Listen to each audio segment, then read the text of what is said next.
Onyx made a post saying, not long now. And they're not talking about the price, in my opinion, and neither am I, primarily speaking, because they're talking about an upcoming announcement or multiple announcements, allegedly, that could very well be coming on July 1st. So it's not even that long, which is why they made a post not long now. But I'll talk about that in today's video, even though nothing I say is financial advice and I am not telling anyone to do anything. Now, what could this announcement be? Because Onyx is allegedly planning for multiple things. Now, the main thing as of right now that they could very well be announcing, in my opinion, on July 1st might have something to do with MICA, maybe. It's a big maybe just because we don't really know what it is as of right now.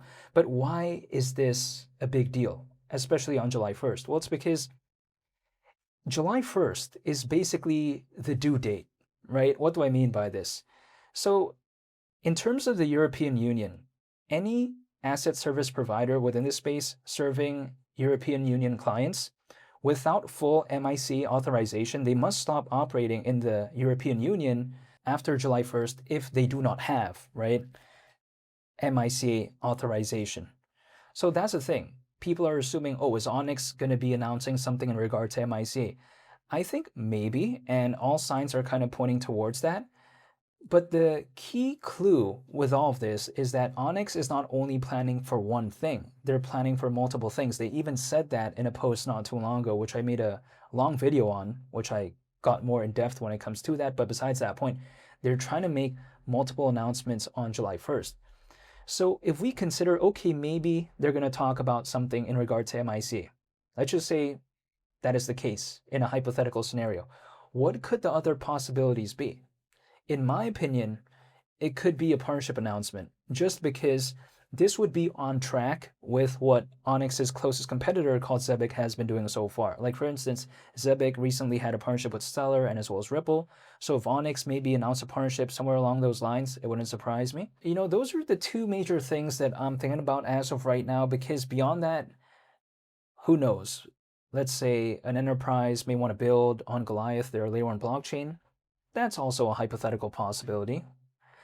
But also something else that I think might be kind of a possibility too is, I think, maybe a change in terms of the tokenomics.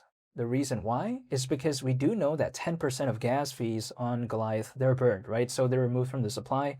In theory, through that, it creates a deflationary pressure because the more, activity that's going on when it comes to Goliath, their layer 1 blockchain, in theory, the more and more of its supply that is being removed.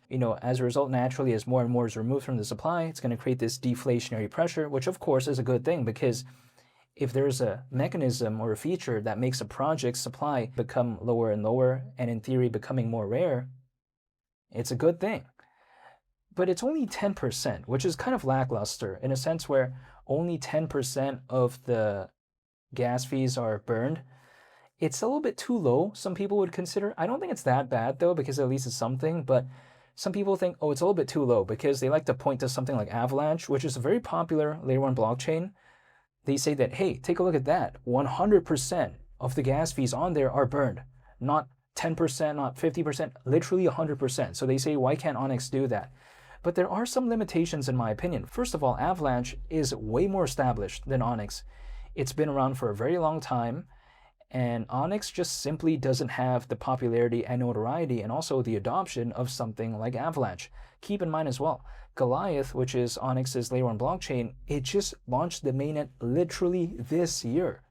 It hasn't been around for half a decade or something like that. No, Goliath just launched its mainnet literally this year. The testnet was last year. So when compared to something like Avalanche, it's not really a fair comparison in my opinion. So yes, Avalanche, 100% of the gas fees on there are burned, but Onyx, in terms of Goliath, they just simply can't do that in my opinion. It wouldn't be sustainable, and they can't really do it. They just haven't been around for that long, and they haven't been established for that long either. Now, if let's say they increase it from 10% to 25% or 45%, I could maybe see that. So that's why I think it could maybe be a hypothetical possibility in terms of an announcement on July 1st, but we just don't know. And also, I forgot to mention this, Avalanche, keep in mind, there's 3 spot Avalanche ETFs in the US. 2 are on NASDAQ, and 1 is literally on the New York Stock Exchange. So again, this is a completely different ecosystem. So when comparing, Onyx to something like Avalanche, it's pretty difficult. I mean, it's like comparing a Toyota to a Rolls-Royce. I know, I get it, Toyota sells more cars in terms of the quantity, but even though Rolls-Royce sells like fewer, vehicles per year in terms of the quantity, it's a lot more expensive, right? But still, Toyota's just more popular, just a bigger entity overall when compared to Rolls-Royce. But I'm saying, even though BMW owns Rolls-Royce, but I'm saying just Rolls-Royce in and of itself, it's not as big of an entity, in my opinion, as Toyota, right? So if, let's say, someone's like, oh, Toyota's doing this, but why can't Rolls-Royce do that? Well, it's just a little bit different. It's not an apples to apples comparison. So when it comes to Goliath, I don't think they're ever going to decide to burn 100% of the gas fees, at least in my mind, anytime soon, just because it just recently launched. But if maybe it was increased from 10% to 20%, or maybe even like 45%, that would be like the max, I think, probably, or maybe 50%. But if it's just increased from 10% to whatever, it wouldn't surprise me at all. But it's all speculation at this point, just because we don't know what it is. But one thing we do know, though, is that they're going to be announcing multiple things. So I think probably the main thing they're going to be announcing is something in regard to MICA.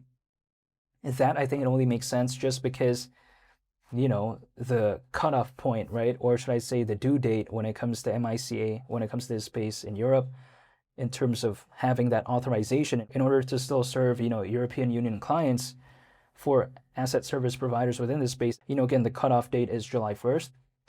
So it makes sense why Onyx is waiting for July 1st to announce something. I'm assuming it's probably going to be in regard to MICA.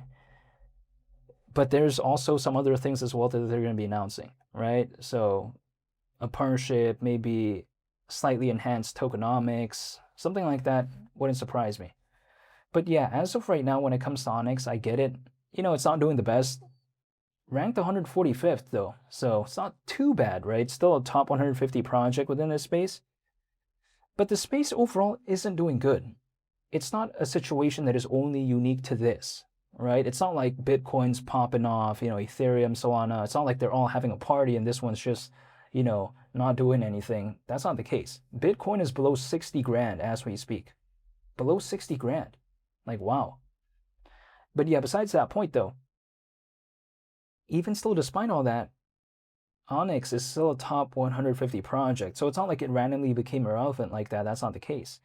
And not to mention, if I take a look at it, because we're around 6 times lower than its peak last year in terms of market cap, like, I really have nothing to complain about because I'm looking to dollar cost average and I don't mind the dip. That's the thing. But yeah, besides that point though, I just decided to make this quick update just because, they keep reminding people about July 1st. So, I'm assuming they find it to be a very important date. So I'll take their word for it as of right now, but I'll wait and see what happens. I don't know for sure, but they keep posting about it, so I'll wait and see. But of course, I'll be making more updated videos moving forward, so hopefully y'all stay tuned for that.